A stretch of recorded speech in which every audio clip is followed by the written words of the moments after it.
The Select House Committee investigating the assault on the Capitol holds a hearing today on efforts to push former Vice President Mike Pence to overrule the 2020 election results.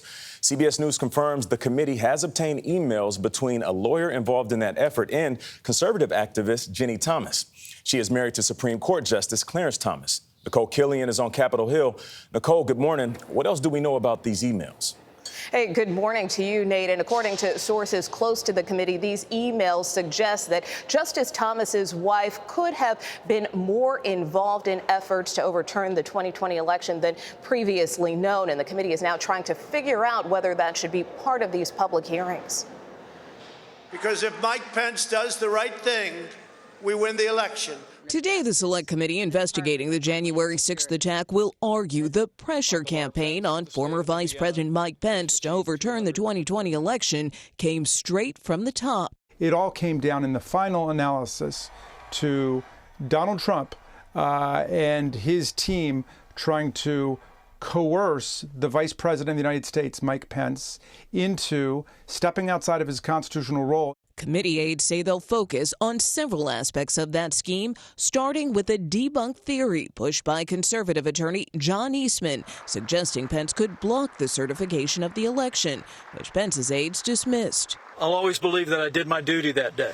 CBS News has confirmed documents recently reviewed by the committee found email correspondence between Eastman and Ginny Thomas, the wife of Supreme Court Justice Clarence Thomas, as first reported by The Washington Post.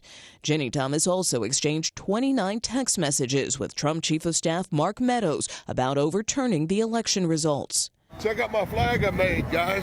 See it? There you go, baby. Wednesday, the panel released new January 6th footage of a man threatening members of Congress as rioters marched toward the Capitol.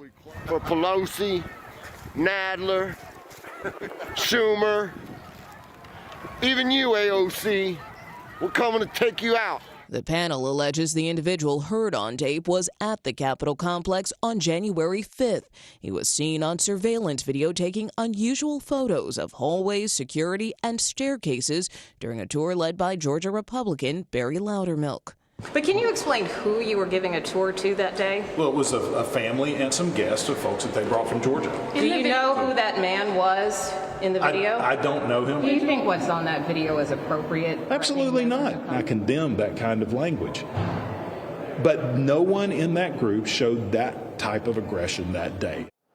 The Capitol Police say they didn't see anything suspicious about the tour, and Congressman Loudermilk says there is nothing there, even though the committee has spent the better part of the month trying to get him to answer questions. He claims he never got their request. Nate? Nikole, thank you.